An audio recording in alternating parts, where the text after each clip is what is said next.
I'm going to create a list of users using a form input. So we're going to have a form that will allow us to type a name, a surname, or maybe you can include many items as you want.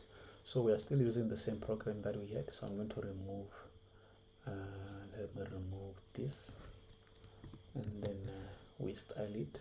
So we're going to style this nicely, but we need to have a form inside here.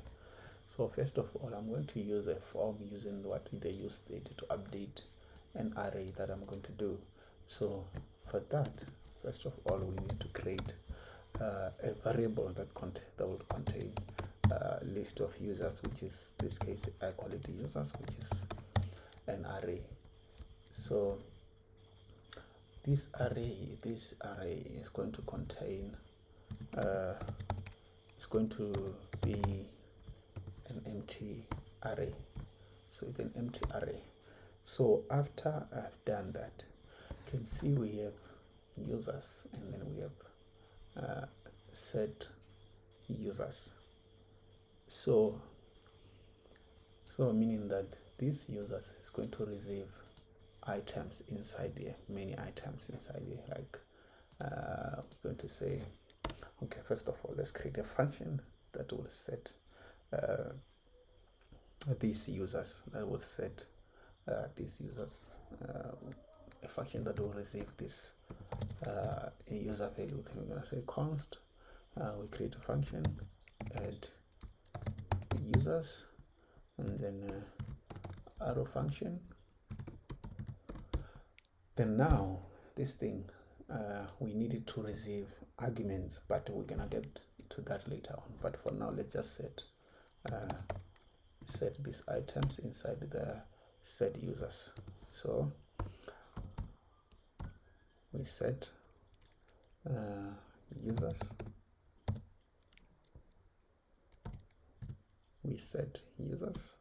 then we can create the object inside here. So this array is an array of objects. So inside here we can have UID, then we say users dot length, it's a default ID, then we can have name, and then we'll call it let me do this so that we can have a different here, and then say name here, and then this is the argument that this form must receive. So meaning we can have a name here and have a surname. So our functions receive two arguments, namely name and surname. So now let's add surname. So it's going to receive this and this. So now our function contains three arguments, three objects, which is ID, name, and surname. So all of you are familiar with how to do a function that receives the arguments. So now let's go. We have this currently. We did this. So now we want to display this information. So you can still use your if statement if users.length equals to 0, then display none, otherwise return something. Then you can do that as I showed you. Then now let's go and say we want to return list of users. So we can say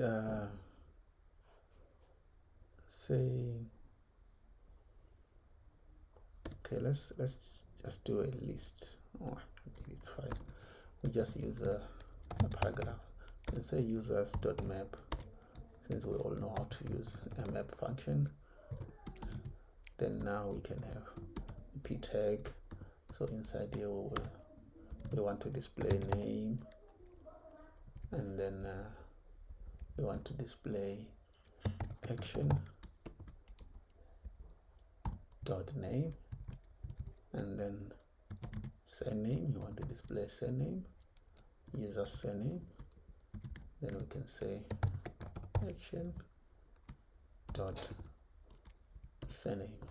So can go ahead and write something like, hi, my name, I am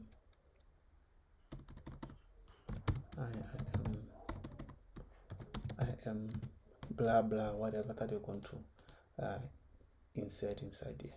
So now I'm going to create a function, another function that will contain what we call a form. So I did this, a form. So first of all, we need to import React from React, and then we need to use the useState inside here again. So I'm going to import useState, and then now we can go ahead and say we want to style this. So to style this, let's go and grab this and say we want to style this also, the form, so that it can look pretty here. So it can look pretty here. So what I'm going to do, I'm going to create a function. I'm going to call it const form data. I'm going to call it form data. So inside this, which is form data, we're going to have something like okay, first let's create this function and get over it with it. This is our function, and then our function must return something. So inside here we're going to have our form. We're going to have our form, which is form, and then now our form input, we need it to have type text, just like this. So there's the form. I'm going to copy, paste, create button, add user. So I can add the user and then type button, type submit. So now we have this, and then let's return this function and let's export it. Export default farm data. So this is how you can achieve this. So now we're going to say we want to call this inside here. So we're going to import it from form, which in this case I named it form data, which is form data. We can verify form data. We imported it. So now let's go here and say we want that form to be inside here. So it's going to be form data. That's how you can have it. This is our form now. And see this. Then we can go and add some placeholders there. Placeholder, enter your name, then placeholder, enter your surname, just like this. Then we can have a form there. So now let's style this form nicely. Say we want to style it inside here. Form.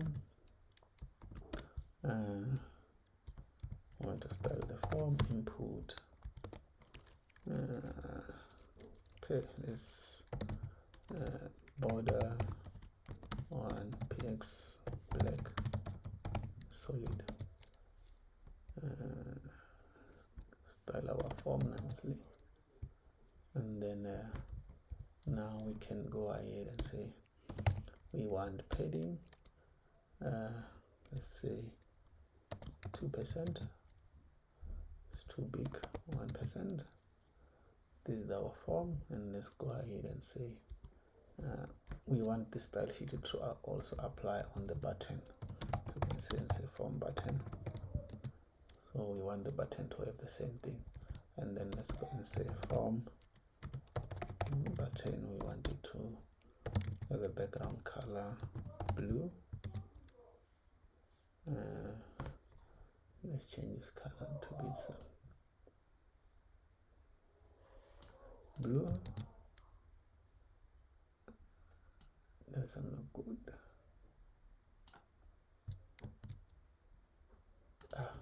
Whatever color, white. So let's say font weight bold, text transform, uppercase. So now this is it. Now we can say name, and then let's remove this when we click it. Let's remove the outline, to be none. So now when you click it, it's like this. Then we can go and say on this, we want it to have an auto focus. So now you can say enter, say name, that's autofocus that we need. And then now we are done styling our form. This is looking nice. Enter this. So now let's go and say we want to, when we enter this, they must display, we must have a list of items. So we must have append the data inside here.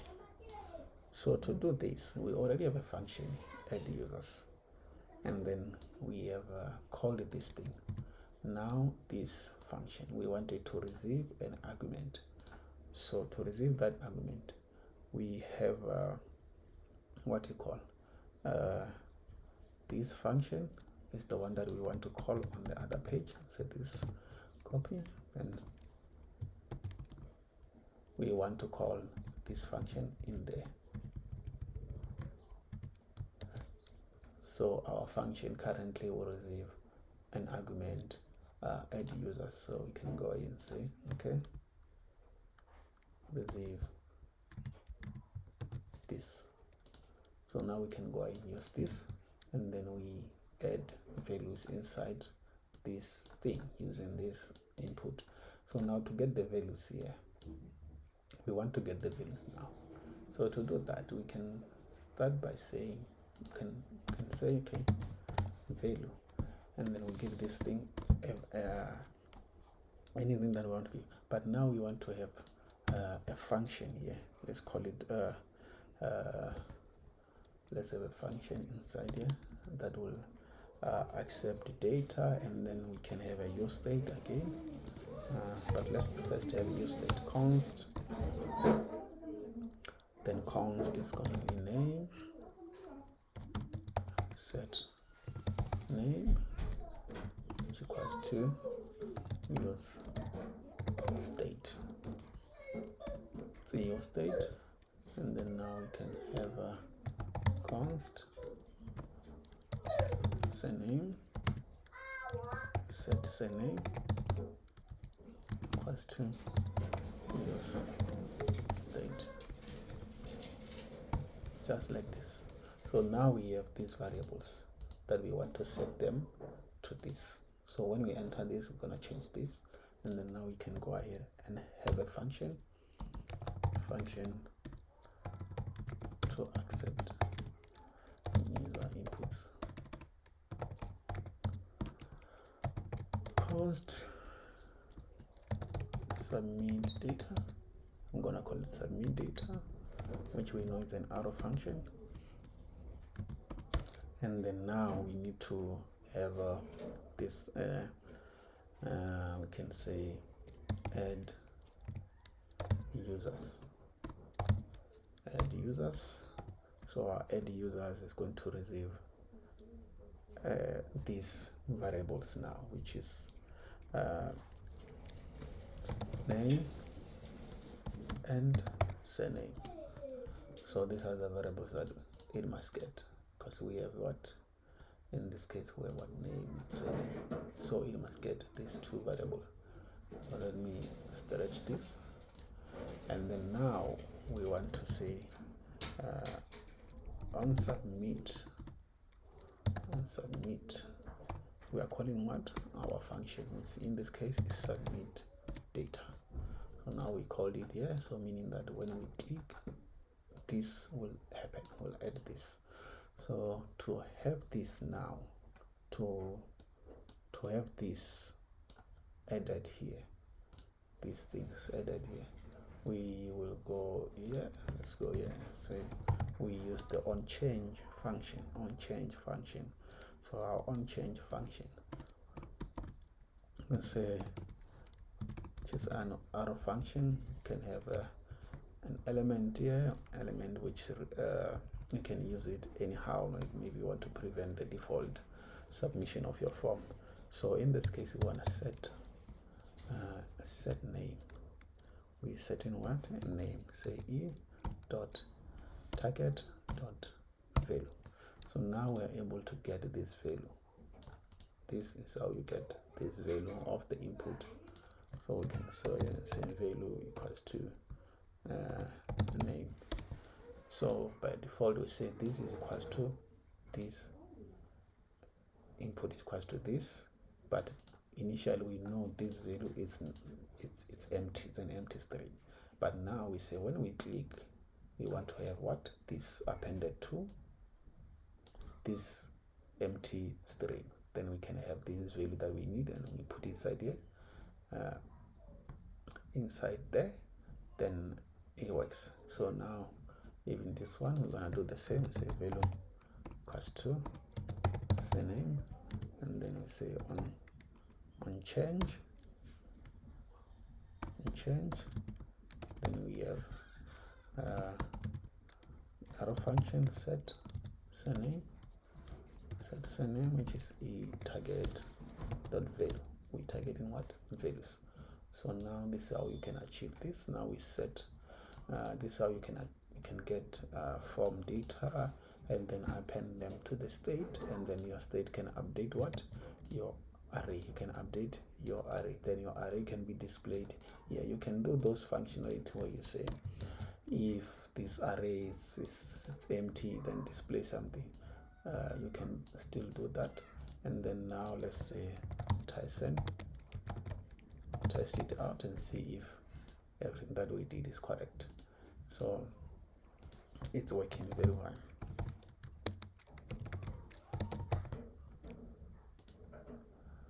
So yeah, so to prevent this, you see when I click it, it does some funny thing. It reloads, so we don't want it to reload.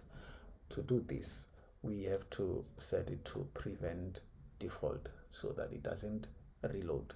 So meaning this must receive that argument we have, which is this, and then we can say okay, e dot prevent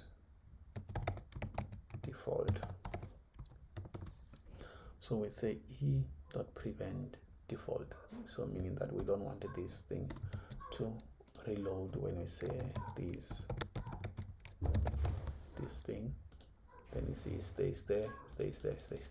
So now you can go and style this the way you want. You can go and say your p tag, pull up the style sheet,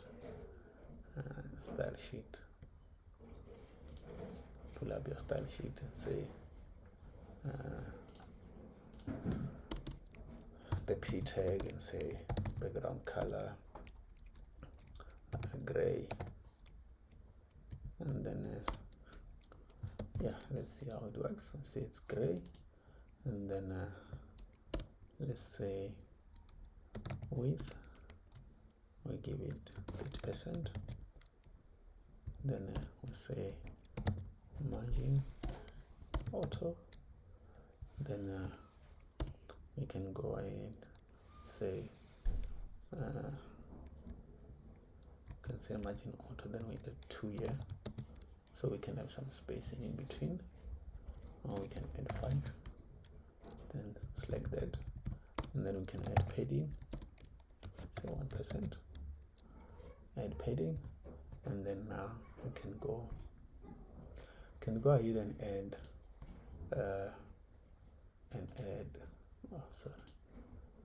add something here. You can go ahead and add here when you want to say this. So we can say we can have 0, 1, 2, 3, something like that. So I can just say and say action dot length, just users dot length. But no, we just call it because we have an ID there. Let's just say action dot UID, because we have a UID, and so we can say +1, and then we see now I say 1 2 3 4 5 6 7. The reason why I say +1 is because of the array started 0, so but we don't want to start at 0, we want to start at 1.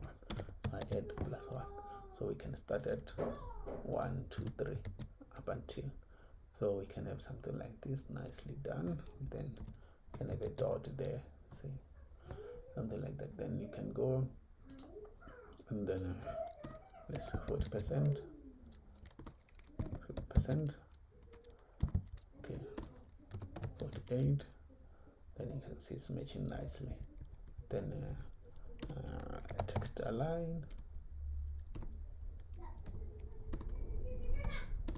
left, text align, it's aligned left nicely there. Then we can get rid of this the list of users. Then we can say border, bottom, px black, or okay, let's say black solid. Then we have border bottom. This is how you can do your forms, and then add inputs there, and then continues adding. So yeah, please go and then do it on your own, practice on your own how to do these forms using what using a useState, and then you can see how easily it's done. Now you have an empty array, then you create a function to have object appended in your array. You can add as many objects that you want. Then this is how you can display it, and then this is how you can call that form from another function. Call it, then your form received what? An argument. In this case, it received an argument. Then that argument you can use it what? To import this, since this function requires name and surname, which is 2 arguments. So this is how you can achieve this. So next lessons is all about validation. Thank you so much.